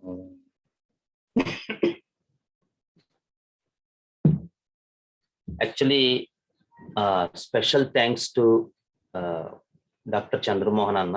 ఎందుకంటే ఇది మోస్ట్ వాల్యుబుల్ టాపిక్. అందరూ చెప్తారు, కానీ నిజంగానే ఇది చాలా మోస్ట్ వాల్యుబుల్ టాపిక్. నేను చాలా రోజుల నుంచి మెటీరియా మెడికా మనకు అందించే వాళ్ళు ఉన్నారు, కానీ మనకి ఫిలాసఫీ అలాగే ఆర్గనాన్ లేదు, ఈ టైప్ ఆఫ్ క్రానిక్ డిసీజెస్ని ఎలా డీల్ చేయాలి అనేటువంటిది మనకి సరైన రీతిలో చెప్పేవాళ్ళు ఈ రోజుల్లో లేరు. సో అన్నయ్య ఆ టాపిక్ తీసుకున్నారు, చాలా సంతోషం. మీ అందరు చాలా అదృష్టవంతులు. టైం నీడ్ వల్ల నేను ఫస్ట్ నుంచి అటెండ్ అవ్వలేకపోయినా I will go through the recording. So చాలా మందికి మనకి మహాభారతంలో ఒక కథ ఉంది. యాక్చువల్గా అశ్వత్థామ ఉప పాండవుల్ని చంపేసిన తర్వాత అర్జునుడికి భీముడికి కొంచెం కోపం వచ్చి అశ్వత్థామని అంతం చేద్దామని బయలుదేరతారు. అది తెలిసి అక్కడ అశ్వత్థామ బ్రహ్మశిరోనామాస్త్రం అని ఒక అస్త్రం ప్రయోగిస్తాడు. అలాగే ఇక్కడ అర్జునుడు కూడా అదే అస్త్రాన్ని ప్రయోగిస్తారు. దాంతో అది మన న్యూక్లియర్ బాంబు లాంటిది అనమాట. దాంతో అవి ప్రకృతే ఇబ్బంది పడితే చివరికి వ్యాసులు వారు అలాంటి మహనీయులు వచ్చి మొత్తం మీద అది విరమింపు చేస్తారు. అయితే అర్జునుడు గారు విరమింపు చేసేసుకుంటారు, కానీ అశ్వత్థామకి పాపం విరమించుకోవడం రాదు. వాడికి ప్రయోగించడమే వచ్చు, కానీ దాన్ని ఎలా ఉపసంహరించాలో తెలియదు. అలా ఉంటుంది. ఇంతకీ మనకి ఫిలాసఫీ తెలియకుండా మెటీరియా మెడికా తెలియటం అంటే అది ఎంత డిస్ట్రక్షన్ కి లోను చేస్తుంది అనేటువంటిది మనం ఊహించలేము. సో సెకండ్ ప్రిస్క్రిప్షన్ అనేటువంటిది ఎప్పుడు రెమెడీ రిపీట్ చేయాలి, లేదా నెక్స్ట్ పొటెన్సీకి వెళ్ళాలి, లేదా కాంప్లిమెంటరీ ఇవ్వాలి, లేదా కాగ్నేటివ్ రిలేషన్షిప్ లో చూడాలి, లేదా వెయిట్ చేయాలి, లేదా ప్లాసిబో ఇవ్వాలి అనేటువంటివి సరిగ్గా చేయకపోతే అంత డిస్ట్రక్షన్కి లోనవుతుంది కేసు. అందుకని ఆ ఎగ్జాంపుల్ చెప్పడం జరిగింది. సో ఇలాంటి తప్పులు ఎలా చేశాను నేను అనేవి సరదాగా మీతో పంచుకుంటాను. చాలా సంవత్సరాల క్రితం నేను ప్రాక్టీస్ స్టార్ట్ చేసి 20 ఏళ్ళు అయిపోయింది. సో అప్పటికి ఇంకా యాక్చువల్గా కొత్త ఇనీషియల్ డేస్లో ఒక ఫీవర్ కేసు, అప్పట్లో మా గురువు గారు ఇంటికి వెళ్ళి కేసెస్ చూడమనేవారు. తర్వాత ప్రాక్టీస్ పెట్టిన తర్వాత ఫైనల్ ఇయర్ హౌసీస్లో అనమాట. ఎందుకంటే తర్వాత ప్రాక్టీస్ పెట్టాక కొంతమంది క్రీమ్ పేషెంట్స్ మన దగ్గర ఉంటారని చెప్పి ఆ ప్రోత్సాహం చేసేవారు. అందుకని కొంతమంది కేసెస్ ఇంటికి వెళ్ళి చూసేవాడు. అలా ఒక రోజు ఒక బాబు కేసు ఇంటికి వెళ్ళి చూసి అన్ని చేసిన తర్వాత సిమ్టమ్స్ అన్ని స్టడీ చేస్తే బ్రయోనియా ఇండికేట్ అయింది. సరే అని బ్రయోనియా 200 ఇవ్వడం జరిగింది, ఒక డోసు ఇచ్చి ఫెర్రంఫాస్ 6x ఏమో వాటర్ డోసు ఇవ్వడం జరిగింది. బ్రయోనియా సిమ్టమ్స్ అన్నీ ఉన్నాయి. సో హెడేక్, తర్వాత pressure amelioration, thirst for large quantities of fever కూడా ఇంచుమించుగా 101 అట్లా ఉంది. సో సిమ్టమ్స్ టిపికల్ గా బ్రయోనియా లాగే ఉన్నాయి, ఏం సందేహం లేదు. సో బ్రయోనియా సెలెక్ట్ చేసి ఇవ్వడం జరిగింది. సో ఓకే, వెరీ గుడ్, మంచి రిజల్టే వస్తుందని అనుకున్నాం యాక్చువల్గా. సో అది మార్నింగ్ అరౌండ్ 10:30, 11కి ఇవ్వడం జరిగింది. సో ఈవినింగ్ దాకా చూసిన తర్వాత యాక్చువల్గా ఈవినింగ్ ఎలా ఉందంటే టెంపరేచర్ అలాగే ఉంది అన్నారు పేరెంట్స్. కానీ నేను మిస్ అయిన అంశం ఏంటంటే యాక్చువల్గా పేషెంట్ పొద్దున పడుకుని ఉన్నాడు, సాయంత్రం లేచి అటు ఇటు తిరుగుతున్నాడు, యాక్టివ్గా ఉన్నాడు, టెంపరేచర్ ఒక్కటే తగ్గలేదు తప్ప మిగతా అన్ని సిమ్టమ్స్ రిలీఫ్ ఇచ్చాయి. కానీ ఇంకా అప్పటికి ఫైనల్ ఇయర్ హౌస్లో ఉన్న ఉత్సాహం కదా, సో కొంచెం తొందరపడి ఏం చేయడం అంటే నైట్ ఇంకొక డోస్ బ్రయోనియా వేయడం జరిగింది. యాక్చువల్గా అక్కడ ఏం చేసి ఉండాలి, second prescription should be placebo. కానీ డాక్టర్ క్యూరియాసిటీ, ఇన్క్విజిటివ్నెస్ వల్ల ఏం చేశారు, ఇంకొక డోస్ వేయడం జరిగింది. దాంతో మార్నింగ్ అయ్యేసరికి టెంపరేచర్ 101 కాస్త 102కి వెళ్ళింది. చివరికి అప్పుడు బ్రయోనియాకి మళ్ళీ వెయిట్ చేసి ఓ 2 రోజులు దాని మీద ఉంచి మా గురువు గారితో మాట్లాడించి కంగారు పడక్కర్లేదని చెప్పించి మొత్తం మీద ఓ 2 days అయిన తర్వాత ఏదో చాలా ఇబ్బందులు పడుతూ జ్వరం తగ్గాలా వద్దా అని అనుకుంటూ తగ్గింది. సో ఈ కేసు ఎందుకంటే ఇది యాక్చువల్గా ఒక ఫెయిల్యూర్ కేసు, ఫిజిషియన్ ఫెయిల్ అయ్యాడు. But still I want to give it you this case, ఎందుకంటే ఇలా ఉంటుంది. ఇన్క్విజిటివ్నెస్, క్యూరియాసిటీ డామినేట్ చేస్తే, ఫిజిషియన్ తాలూకు రీజన్ గిఫ్టెడ్ మైండ్ అని ఇన్క్విజిటివ్నెస్, క్యూరియాసిటీ డామినేట్ చేస్తే ఇలా ఎర్రర్స్ చేయడం జరుగుతూ ఉంటుంది. ఇది one of such type of cases. ఇంకో కేసు చెప్తా, ఇది ఇంకా విచిత్రమైన కేసు. ఇది కూడా ఇంచుమించుగా ఆ డేస్లో ఫస్ట్ ఎర్లీ డేస్లోనే వచ్చింది, ఇంకా 2-3 years ప్రాక్టీస్ ముందన్నమాట. సో ఒకరోజు మాకు తెలిసిన శరత్ బాబు గారిని వీటీ లెక్చరర్, మన సిరివెన్నెల సీతారామ శాస్త్రి గారి వియ్యంకులు అనమాట. సో ఆయన ఒకరోజు సడన్ గా ఫోన్ చేశారు నేను క్లినిక్ లో ఉండగా, శ్రీకాంత్ అర్జెంట్ గా రాగలవా అని. ఏంటో నెసెసిటీ అని గబగబా వెళ్ళాం. వెళ్తే ఏమైందంటే యాక్చువల్ గా వీళ్ళ ఇంటి పక్కన ఎక్కడో వేరే ఒరిస్సా నుంచో బీహార్ నుంచో వచ్చిన లేబర్ ఫ్యామిలీ ఒకటి ఉంది, డైలీ లేబర్స్. ఆ బాబుకి ఒక 4 days బ్యాక్ 5 days బ్యాక్ కుక్క కరిచింది. వాళ్ళు ఏదో మామూలు కుక్కే అనుకున్నారో ఏమో, మరి వాళ్ళు వదిలేశారు. నెమ్మదిగా 2 days 3 days కి ఫీవర్ స్టార్ట్ అయింది. తర్వాత స్లోగా ఏమైందంటే ర్యాబిస్ సింప్టమ్స్ స్టార్ట్ అయ్యింది. సో నీళ్ళని చూస్తే భయపడడం, అరవడం, కుక్కలా బిహేవ్ చేయడం వచ్చేసాయి అన్నమాట. చూస్తే ఇంకా కొంచెం సిమ్టమ్స్ అన్ని కూడా చాలా అగ్రెసివ్నెస్ ఉంది. ఎవ్వరు ఇది చేసినా అతను కంట్రోల్ అవ్వట్లేదు. He wants to throw away all the things, does not want to shining objects. అస్సలు చాలా హారిబుల్ సిచ్యువేషన్ లో ఉంది కేసు. సరే చూసి నేను హైడ్రోఫోబినం 10 mg ఒక డోస్ ఇచ్చాను. ఇస్తే చాలా చిత్రంగా ఒక 6 hours అతను పడుకున్నాడు. 6 hours తర్వాత నిద్రపోయాడు. అంటే 2-3 days నుంచి నిద్రే లేదు, కంటిన్యూస్ 24 hours నిద్ర లేదు. హైడ్రోఫోబినం లిసిన్ అంటారు, ర్యాబిస్ నోసోల్డ్, అది 10 mg ఇచ్చాను. అయితే అయిపోయిన తర్వాత 6 hours తర్వాత పడుకున్నాడు. పడుకున్న తర్వాత ఆ పడుకోవడం ఇంచుమించు ఒక 8 to 10 hours పడుకున్నాడు. వాళ్ళు చాలా రిలీఫ్ ఫీల్ అయ్యారు. డాక్టర్ గారు బ్రహ్మాండమైన మంది ఇచ్చారు, ఆహా ఊహో అన్నారు. 10 hours పడుకున్న తర్వాత మళ్ళీ లేచాడు. లేచిన తర్వాత వాళ్ళు ఏం చేశారంటే ఏదో కాఫీ పట్టించారు. కాఫీ ఏదో సంథింగ్, అంటే చాలా రోజుల నుంచి ఏం సరిగ్గా తినట్లేదని కాఫీ పట్టించారు. కాఫీ వల్ల న్యూట్రలైజ్ అయిందో మనకు తెలియదు, కానీ 10 hours తర్వాత లేచిన ఒక 2-3 hours మళ్ళీ స్టార్ట్ అయ్యింది. మళ్ళీ స్టార్ట్ అయితే నాకు ఏం చేయాలి? ఎందుకంటే ఇచ్చింది 10 mg, మనకి సిద్ధాంతాల ప్రకారం హయ్యర్ పొటెన్సీస్ తొందరగా రిపీట్ చేయకూడదు, ఇలా ఉంటుంది కదా.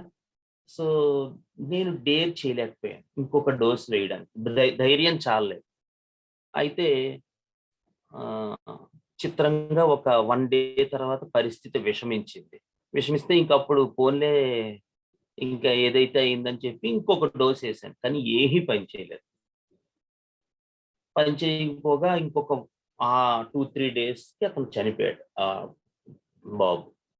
ఆ తర్వాత వచ్చిన గురు పూజల్లో మాస్టర్ గారు బుజ్జి గారి దగ్గరికి వెళ్ళాక ఈ కేసు చెప్పాను, ఇలా జరిగిందండి అని. గురు పూజల్లో కదా, ఐ థింక్ అది శ్రీశైలం క్లాసెస్ లో, హోమియో అడ్వాన్స్డ్ క్లాసెస్ లో ఈ కేసు చెప్పాను ఆయనకి. ఇలా జరిగిందండి కేసు, ఎందుకో మరి సక్సెస్ అవ్వలేకపోయానంటే, అదేంటో మరి రిపీట్ చేసిన తర్వాత 2 hour కాఫీ పట్టించారు, సిమ్టమ్స్ కూడా ఎక్కువ, మరి ఎందుకు రిపీట్ చేయాలంటే భయం వేసిందండి అన్నాను. లేదు, హైడ్రోఫోబియా కేసెస్ లో ఎవ్రీ 6 hours రిపీట్ చేయాల్సి రావచ్చు ఒక్కొక్కసారి. లేదు ఒక్కొక్కసారి పరిస్థితి విషమిస్తే చాలా తొందరగానే 50 mg కూడా వేయాల్సి రావచ్చు, లేకపోతే సేవ్ చేయలేం అన్నారు. అంటే నేనన్నాను అలా అంటే కొంచెం భయం వేసిందంటే, నో ప్రాక్టీస్ లో, మన క్లినికల్ ప్రాక్టీస్ లో ఎప్పుడు కూడా భయపడకూడదు. When we are going to administer remedy, అందుకని మనకి హోమియో దాంట్లో కూడా కొన్నిసార్లు ప్రశంసలు ఉంటాయి, కొన్నిసార్లు విమర్శలు ఉంటాయి. అలవాటైపోయింది యాక్చువల్ గా నాకు అది. సో మనం దానికి మీరు 8 వరకు తీసుకోండి, పర్లేదు. ఎందుకంటే టాపిక్స్ టైం మీకు సరిపోదు కదా, 8 వరకు తీసుకోండి. ఓకే కదా? ఓకేనా? ఓకే అన్న, అయిన తర్వాత రిమైనింగ్ సబ్జెక్ట్ ఏతుందో నెక్స్ట్ ఎపిసోడ్ లో నేను విని తీసుకుంటాను. ఓకే అన్న, ఓకే అన్న. సో ఏమైందంటే ఇలాగా మా బుజ్జి గారి దగ్గరికి వెళ్ళి చెప్పిన తర్వాత ఆయన అంటే ఇక్కడ సెకండ్ ప్రిస్క్రిప్షన్ ఏమవ్వాలంటే, either to repeat the remedy or we should have to increase the potency, and the both are not done by the physician because of lack of knowledge. So ఇలాంటిది ఒక ఫెయిల్యూర్ కేసు. అందుకని ఈ 2 failure cases ఎందుకు చెప్పానంటే, these are the stepping stones on which we can climb the ladder. మనం వీటిని ఆధారంగా చేసుకుని మన ప్రయాణం చేసుకోవాలి. ఇలా ఎప్పుడైతే జరిగిందో then I realised that whatever mistakes I had done, I should not repeat them again. So అవసరమే, అందుకని ఆ సెకండ్ ప్రిస్క్రిప్షన్ ఇందాక నేను అశ్వత్థామ ఎగ్జాంపుల్ చెప్పింది అది. అందుకని ఫిలాసఫీ తాలూకు నాలెడ్జ్ లేని రోజు నేర్చుకున్న మెటీరియా మెడికా అంతా కూడా ఒక రకంగా వ్యర్థం అయిపోతుంది. ఈ ఈ రకమైనటువంటి ఉదాహరణ. ఇంకొక ఎగ్జాంపుల్ చెప్తాను, ఇది థర్డ్ ఎగ్జాంపుల్. సో ఇది యాక్చువల్గా నా కేసు కాదు, బట్ స్టిల్ నాకు తెలిసిన మా ఫ్రెండ్ కేసు.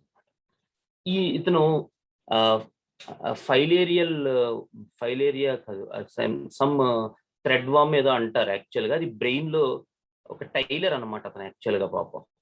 అది ఏమైందంటే ఆ వర్మ్ బ్రెయిన్ లోకి ఎవరికైనా గుర్తుంటే యాంకలైస్టోమా డియోడినల్ ఏదో ఉంటుంది, మర్చిపోయిన పేరు గుర్తులేదు నాకు. సో అది ఏమైందంటే అతనికి ఒకరేరియా బ్యాన్క్రాఫ్టీ, కరెక్ట్, ఒకరేరియా బ్యాన్క్రాఫ్టీ అది అతనికి బ్రెయిన్ లోకి ఎసెండ్ అయిపోయి అతనికి బ్రెయిన్ సిమ్టమ్స్ స్టార్ట్ అయ్యి ఫిట్స్ రావటం, హెడేక్ రావటం, ఇలా స్టార్ట్ అయింది. సరే, మేము కేసు అంతా తీసుకుని ఏం చేసామంటే అతని తాలూకు అన్ని ఇష్యూస్ స్టడీ చేసి బెరైటా కార్బ్ ఇవ్వడం జరిగింది. బెరైటా కార్బ్తో అతను కొంచెం ఇంప్రూవ్ అయ్యాడు, ఆ ఫిట్స్ అది రావటం తగ్గింది, పేషెంట్ కూడా కొంచెం ఇంప్రూవ్ అయ్యాడు. సో ఒక 1 month తర్వాత ఏమైందంటే ఎవరైతే మా ఫ్రెండ్ అతను లిటిల్ బిట్ కొంచెం ఫ్యాటీగా ఉంటాడు, ఆ టైలర్ పేషెంట్. తర్వాత అతను కొంచెం ఎగ్స్ అంటే ఇష్టం, ఏవో చిన్న చిన్న కొన్ని ఉన్నాయి యాక్చువల్ కొన్ని సిమ్టమ్స్. సో ఏమైందంటే ఆయన జస్ట్ అంటే ఆ మిస్టేక్ అందరం చేస్తాం. సో ఏమైందంటే పాపం ఆయన మా ఫ్రెండ్ ఏం చేశారంటే ఈ case more of calcarea carb లా ఉంది, బెరెటా కార్బ్ కాకుండా అని చెప్పి క్యాల్కేరియా కార్బ్ ఇవ్వడం జరిగింది. యాక్చువల్గా ఈ 1 month లో ఫిట్స్ తగ్గాయి, హెడేక్ తగ్గింది, ఫీవర్ రావడం తగ్గింది, పేషెంట్ మోర్ యాక్టివ్ అయ్యారు. ఇంత ఇది జరుగుతున్నప్పటికీ కూడా చిత్రంగా ఏమైందంటే ఆశ్చర్యంగా ఆ క్యాల్కేరియా కార్బ్ బెరెటా కార్బ్ తర్వాత ఇవ్వడంతో కేసు అంతా మళ్ళీ వెనక్కి వచ్చేసి పేషెంట్ డిటీరేట్ అయిపోయారు, సిమ్టమ్స్ డిటీరేట్ అయిపోయి, మళ్ళీ ఫిట్స్ స్టార్ట్ అయ్యి, హెడేక్ ఎగ్రవేట్ అయిపోయి కేసు అంతా స్పాయిల్ అయిపోయింది. ఎందుకు? బెరైటా, మీరు అందరికీ తెలిసే ఉంటుంది, baryta carb calcarea carb inimical relationship they are. కానీ ఈ సదర్ ఫిజిషియన్ ఎవరైతే ఉన్నారో వారు ఏం చేశారంటే పాపం ఆయన కావాలని చేసింది కాదు, బట్ స్టిల్ అదేమైంది, రాంగ్ ట్రాక్ కేసు. అందుకని సెకండ్ ప్రిస్క్రిప్షన్ చాలా ఇంపార్టెంట్. ఇంకొన్ని కేసులు ఉంటాయండి, అది ఈ మధ్య జరిగిన కేసే. సో ఇది కూడా ఏంటంటే యాక్చువల్గా ఒక గోల్డ్ స్మిత్ కేసు. అది యాక్చువల్గా ఏమైందంటే అతనికి సడన్ గా ఒక సైకియాట్రిక్ సిమ్టమ్స్ స్టార్ట్ అయ్యాయి, హెడేక్ రావటం, కాళ్ళు మంటలు, బర్నింగ్, తర్వాత ఒక రకమైన ఫియర్ ఏంటంటే చావు అంటే భయం. ఎక్కడైనా షామియానా కనబడితే ఆ వీధిలోంచి వెళ్ళరు. ఇదివరకు ప్రీవియస్ గా చాలా ధైర్యవంతుడే, సడన్ గా ఈ ఫియర్స్ డెవలప్ అయ్యి అది అంత ఇన్సానిటీ వైపు వెళ్ళిపోతుంది అనమాట కేసు. దానికి తోడు ఫిజికల్ గా ఈ అరికాళ్ళు మంటలు. సరే, మొత్తం కేసు అంతా తీసుకుని కొంచెం సెన్సేషన్ అండర్స్టాండింగ్ లో తీసుకుని కేసు జాగ్రత్తగా స్టడీ డోరిఫోరా అనేటువంటి ఒక రెమెడీ ఇవ్వడం జరిగింది. సరే, డోరిఫోరా ఇచ్చిన తర్వాత అది ఇన్సెక్ట్ రెమెడీ అనమాట. యాక్చువల్గా ఇది చిత్రం ఏంటంటే ఇతను భలే చిత్రంగా ఉంటాయి ఇలాంటివి.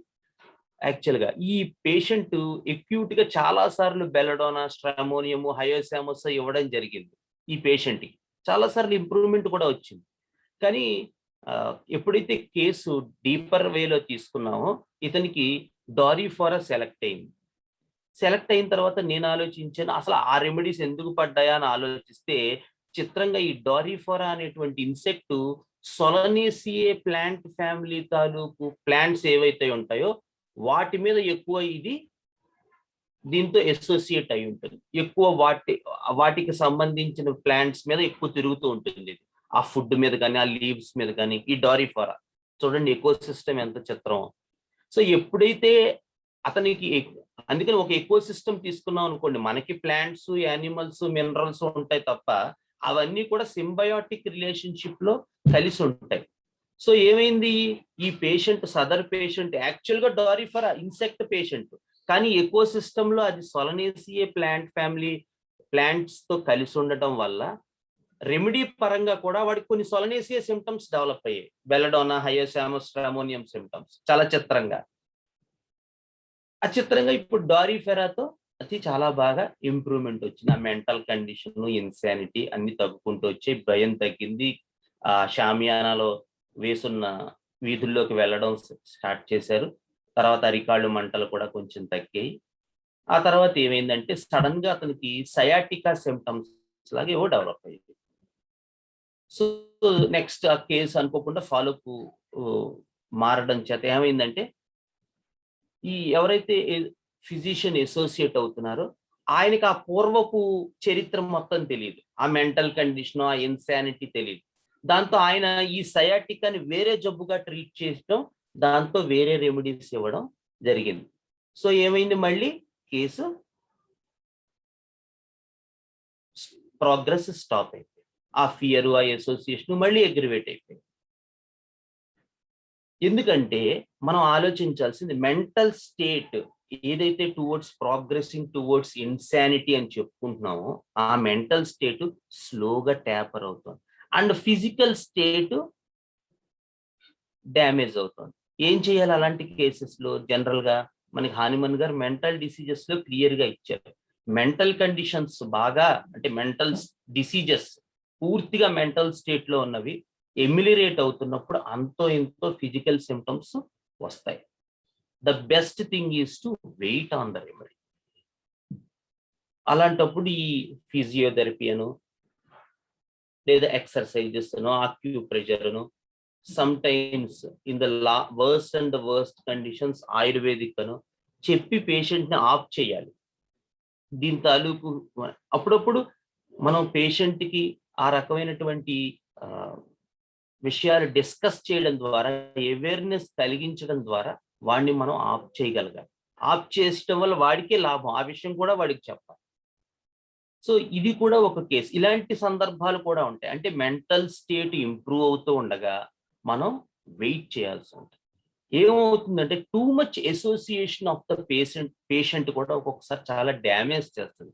ఫిజిషియన్ ఐడియాలజీని కానీ physician way of dealing cases.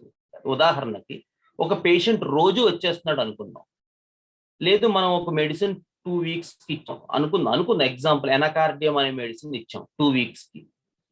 2 days co 3 days co patient phone చేస్తున్నాడు, లేదు వచ్చేస్తున్నాడు పేషెంట్.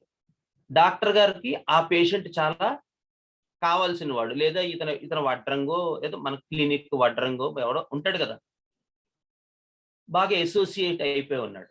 అందుకని తప్పనిసరి డాక్టర్ గారు మందులు మార్చేస్తున్నారు. అప్పుడు ఏమవుతుంది, కేసు మన తాలూకు అసోసియేషన్ కేసును స్పాయిల్ చేసేస్తుంది. ఎందుకంటే మనం ఆ రీజన్ గిఫ్టెడ్ మైండ్ తో ఆలోచించలేం. అందుకని వాసుదేవోపాసన చెయ్యాలి, తప్పు కాదు, మాస్టర్ గారు కూడా అదే చెప్పారు. కానీ మనం వాసుదేవోపాసన చేస్తున్నట్టు పేషెంట్కి తెలియక్కర్లేదు. పేషెంట్కి ఏది ఇంపార్టెంటో అదే చెయ్యాలి. అందుకని టూ మచ్ అటాచ్మెంట్ కానీ టూ మచ్ అసోసియేషన్ కానీ పేషెంట్ తో పెరగటం కూడా ఒక్కొక్కసారి వాడికే ఇబ్బంది. దానివల్ల వాడు నష్టపోతాడు. Too much repetition of remedy కానీ too much changing of remedies కానీ కారణం అవుతాం. ఇది కూడా ఒక్కొక్కసారి మనం గుర్తుంచుకోవాలి. ఇది ఒక పాయింట్. ఇంకా ఇలాంటి సందర్భాలు ఇంకొకటి.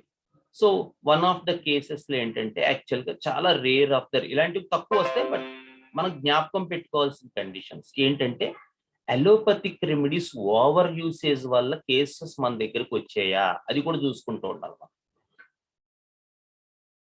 అలాంటప్పుడు న్యాచురల్ డిసీజ్ ఏదైతే ఉందో అది అంటే బాడీలో ఇంజిన్ స్టార్ట్ అయినటువంటిది ఆ డిసీజ్ ఏదైతే ఉందో అది కోల్పోయింది ఏదైతే ఉందో అది ఆ అలోపతిక్ ఓవర్ డ్రగ్గింగ్ తో మిక్స్ అయిపోయి ఉంటుంది.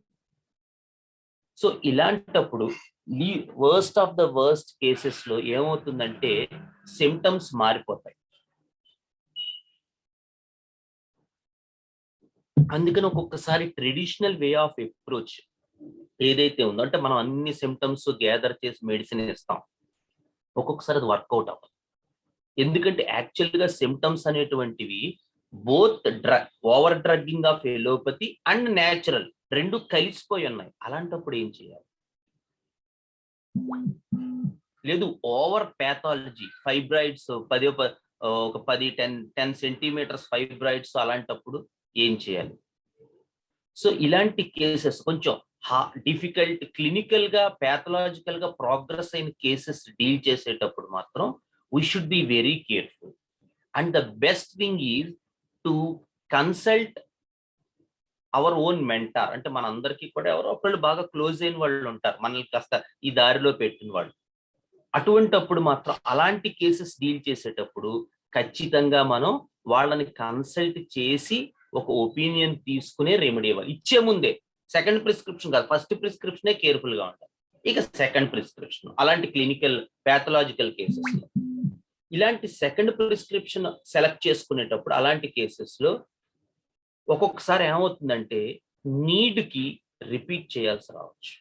నీడ్ కి అంటే ఉదాహరణకి మనం ఒక ఓవర్ బ్లీడ్ అవుతోంది, ఫైబ్రాయిడ్ ఉంది, మనం అన్ని సెలెక్ట్ చేసి నక్స్వామిక ఇచ్చాం.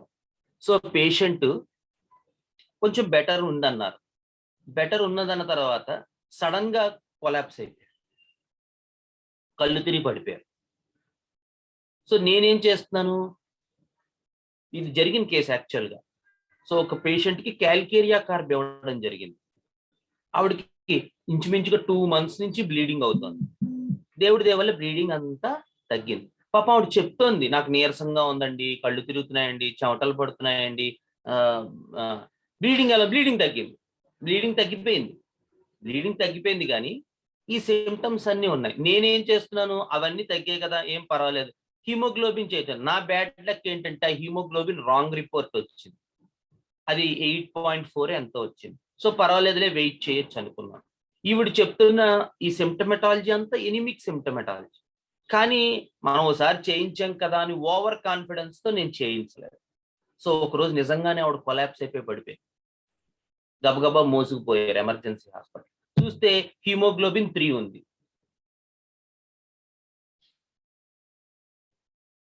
సో క్యాల్కేరియా కార్బ్ తో ఇంప్రూవ్మెంట్ వచ్చింది, పేషెంట్ ఇంప్రూవ్ అయింది, కానీ దాని ఆఫ్టర్ ఎఫెక్ట్స్, ఆ బ్లీడింగ్ తాలూకు ఆఫ్టర్ ఎఫెక్ట్స్ ఏదో రెమెడీని కోరుకుంటున్నాయి. ఎనీమిక్ అయిపోతున్నారు, బ్లడ్ లాస్ అయిపోయింది, చైనా ఏదో ఇండికేట్ అవుతుంది, కానీ ఫిజిషియన్ ఓవర్ కాన్ఫిడెన్స్ తో తను వేసిన రెమెడీ మీదే స్టక్అప్ అయిపోయాడు. అప్పుడు ఏమైంది కేసు, చివరికి ఎమర్జెన్సీ హాస్పిటల్కి వెళ్ళాల్సి వచ్చింది. సో ఇలా కొన్ని కేసెస్ ఉంటాయి. సో అంటే ఇవన్నీ ఎందుకంటే ఈ బ్యాడ్ ఎక్స్పీరియన్సెస్ మీతో పంచుకుంటున్నాను. మనం ఇది ఎవర్ లెర్నింగ్, అందుకని మనం సెకండ్ ప్రిస్క్రిప్షన్ దగ్గరికి వచ్చేటప్పుడు ఫస్ట్ ప్రిస్క్రిప్షనే చాలా కేర్ఫుల్ గా ఉండాలి, సెకండ్ ప్రిస్క్రిప్షన్ ఇంకా కేర్ఫుల్ గా రావాలి. ప్లాసిబో మీద వెయిట్ చేయాలా, కాంప్లిమెంటరీ రెమెడీ ఇవ్వాలా, కాగ్నిటివ్ రిలేషన్షిప్ ఉన్న రెమెడీ ఇవ్వాలా, రిపీట్ చేయాలా, హైయర్ పొటెన్సీకి వెళ్ళాలా, over attachment and association with patient ఎలా తగ్గించుకోవాలి,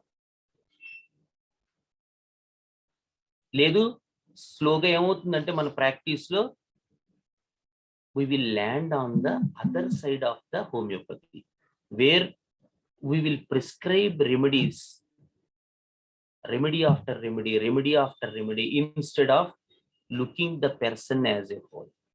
నేను లాస్ట్ టైం ఈ మెడికల్ కాన్ఫరెన్స్ లో కూడా అందుకనే what to do when the case is at stand still అని ఒక టాపిక్ పెట్టాను యాక్చువల్ గా.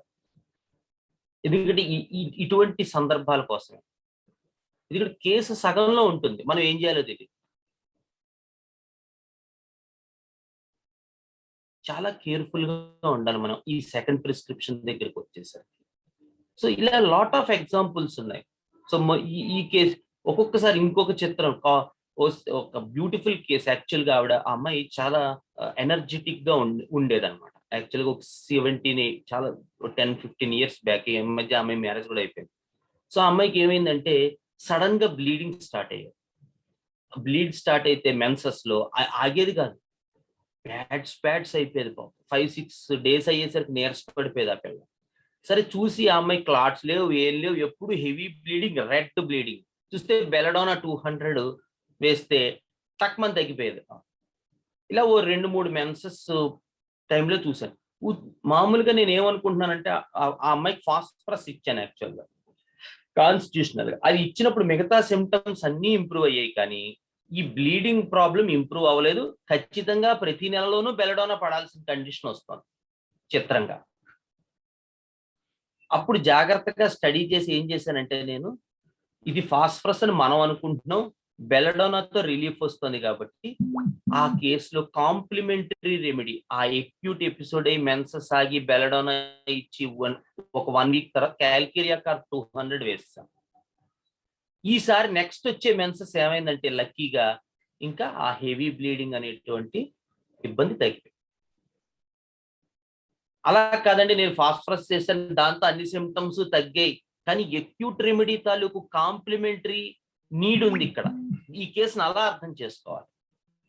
సో ఏమైంది, ఆ ఫాస్ఫరస్ నిజంగానే వేసాం, బెలడోనా వేసిన తర్వాత మళ్ళీ ఫాస్ఫరస్ కాన్స్టిట్యూషనల్ రెమెడీ వేసాం, కానీ ఈ ప్రాబ్లం మాత్రం క్యూర్ అవ్వలేదు. 3 months ఇబ్బంది పడి, 3 or 4 months కూడా గుర్తులేదు, చాలా రోజులు అయిపోయింది. సో ఇలా మనం కేసుని అర్థం చేయాలి. అందుకని కేసుని ప్రతిసారి కూడా మనం పరిశీలించుకోవాలి. పరిశీలించుకున్న తర్వాత మాత్రమే రెమెడీ అడ్మినిస్టర్ చేయాలి. అంతేగాని మన దగ్గర చేస్తుంది కదా అని చెప్పి మందులు వేయకూడదు. అలాగే మనల్ని ఈ సీట్లో కూర్చోబెట్టారు కదా అని ఓవర్ కాన్ఫిడెంట్ గా ఫీల్ అవ్వకూడదు. అలాగే నాకు అపార దయామూర్తి అని నాకు పేరుండాలి అనేటువంటి ఒక జబ్బు కూడా ఉండకూడదు. పేషెంట్కి నీడ్ లేనప్పుడు నిష్కర్షగా అవసరమైతే అమ్మ మందు వేయకూడదు. ఇక్కడ మా గురువు గారు ఉన్నారు, శర్మ గారు అని, జిఆర్ఎస్ శర్మ గారు, ఇప్పుడు అప్పుడప్పుడు మనకి చెప్తూ ఉంటారు, ఆయన మా గురువు గారే. సో ఆయన చెప్పేవారు మాకు ఒక్కొక్కసారి ఏంటంటే కేసెస్ ఆయన అంతా విని చివరికి ప్లాస్బో ఇచ్చి పంపించేవారు. ఏంటి సార్ అంటే, అలాగే చెప్తారయ్యా, మనం మార్చకూడదు మందు అని. కొన్నిసార్లు పేషెంట్లు, ఒకళ్ళిద్దరు పేషెంట్లు పాప ఆయన పేషెంట్ నా దగ్గరికి వస్తే నేను పంపించేశాను వెనక్కి. ఎందుకంటే ఆయన మందు వేయటం అవన్నీ తగ్గి స్కిన్ సిమ్టమ్స్ ఏవో రావటం. వాళ్ళు ఏం చేసేవారంటే ఆ స్కిన్ సిమ్టమ్స్ వచ్చాయండి మాకు శర్మ గారి దగ్గర వాడితేనే వచ్చేవారు, నేను మందు ఎవరని పంపించేసేవాడు. చాలా మంచి సిమ్టమ్ అండి అది. రొమటాయిడ్ ఆర్థరైటిస్ అలాంటి జబ్బులు తగ్గి స్కిన్ సిమ్టమ్స్ వచ్చిందంటే చాలా మంచి సిమ్టమ్. దీనికి మందులు వాడకూడదు, మీరు ఆయన దగ్గరే కంటిన్యూ చేయండి అని పంపిస్తాం. సో చాలా జాగ్రత్తగా ఉండాలి. అంటే ఏం జరుగుతుందో తెలుసుకోవాలి కేసులో, అంతేగాని ఓవర్ క్యూరియాసిటీతో మనల్ని కూర్చోబెట్టారు కదా అని చెప్పి మందులు ఇవ్వకూడదు. చాలా మంది చూస్తూ ఉంటాను నేను, ఏంటంటే ఫస్ట్ నక్సవామిగా ఇస్తారు, తర్వాత దాంట్లో ఇంకోటి ఏదో ఇస్తారు. ఇలా ప్రతి వారంకి రెమెడీస్ మారిపోతూనే ఉంటాయి. ఇంకా మనకి 2nd prescription, 3rd prescription, 4th అర్థం ఏముంది? అలా చేయకూడదు. ఫస్ట్ ప్రిస్క్రిప్షన్ తీసుకునేటప్పుడే జాగ్రత్తగా ఉండాలి. ఇక 2nd, 3rd నుంచి మన అసోసియేషన్ వాడికి ప్రమాదంగా పరిగణించకూడదు. అఫ్కోర్స్ వాడికి అనిపించి అమ్మ డాక్టర్ గారి దగ్గరికి వెళ్ళగానే తలనొప్పి అంటే శ్రీకాంత్ గారు మందేస్తే చాలంటే తగ్గిపోతుంది అనొచ్చు వాడు మనల్ని. వాడు 10 మందిని తీసుకురావచ్చు మన దగ్గరికి. అవన్నీ it doesn't matter when we are dealing on the wrong side of the patient. వాడికి ఇంప్రూవ్మెంట్ వస్తుందా లేదా వెయిట్ చేయాల్సి వచ్చినప్పుడు వాడు వెయిట్ చేయించడమే, అంతేకాని స్కిన్ సిమ్టమ్స్ వచ్చాయని దానికో మందు, లేకపోతే మళ్ళీ ఇంకో హెడ్ సిమ్టమ్స్ వచ్చాయని దానికో మందు, షోల్డర్ సిమ్టమ్స్ వచ్చాయని శాంగినేరియా, ఇలా వారం మందులు మారిస్తే every attempt to palliate the case makes the disease incurable అంటారు కెంట్. ఇందుకే పాలియేషన్ అంటే ఎలోపతితోనే చేయక్కర్లేదు, హోమియోపతిలో కూడా చేయొచ్చు. ఎప్పుడైతే మనం పెర్సన్ ని మర్చిపోయి వాడి సిమ్టమ్స్ వెనకాల పరుగు తీస్తూ ఉంటామో, వాడు చెప్పే సెట్ ఆఫ్ సిమ్టమ్స్ కి రెమెడీ ఇవ్వటం అనేటువంటిది ప్రాక్టీస్ లో అలవర్చుకుంటామో, డెఫినెట్ గా we are landing on the wrong side of the patient.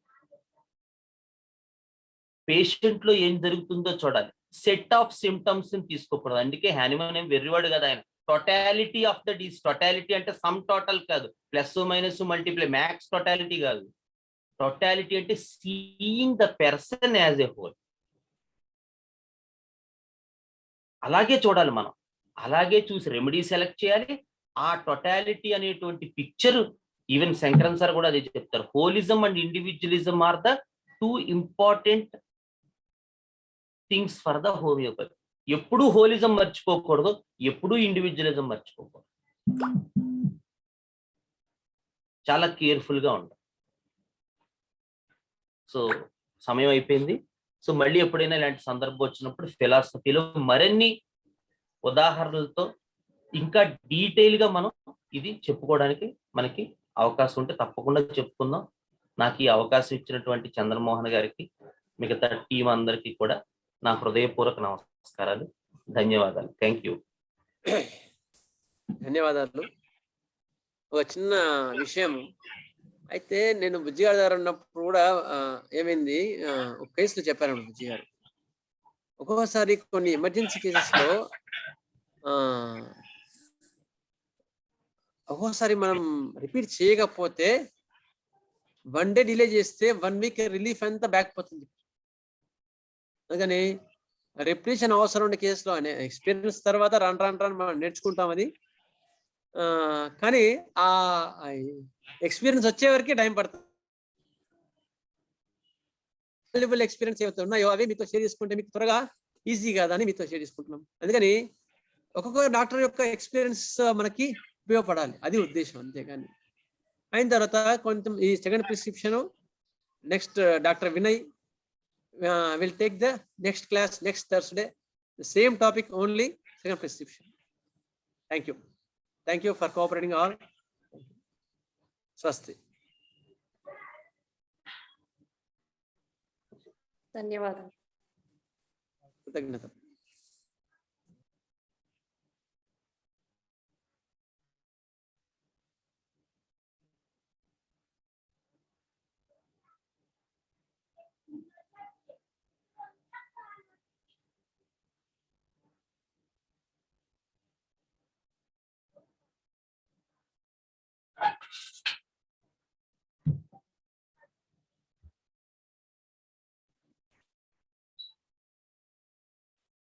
Hello.